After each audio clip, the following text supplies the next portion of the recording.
যেদিন এই ভর্তাটা বানাবেন সেদিন ভাত একটু বেশি রান্না করবেন, কারণ এই ভর্তাটা হলে ভাত একটু বেশি খাওয়া হয়ে যায়। প্রথমে চিংড়ি মাছ ভেজে নিচ্ছি, আর এখানে বরবটি সেদ্ধ করে নিচ্ছি।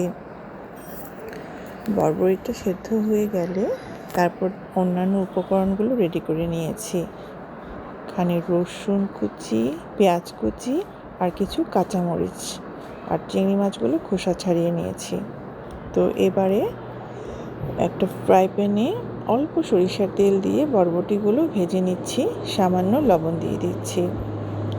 বরবটিগুলো একদম পানি শুকিয়ে যায় এরকম করে ভেজে নিব। তারপর এখানে রসুন, পেঁয়াজ আর কাঁচামরিচ কুচি সেগুলোও হালকা তেলে অল্প লবণ দিয়ে ভেজে নেব।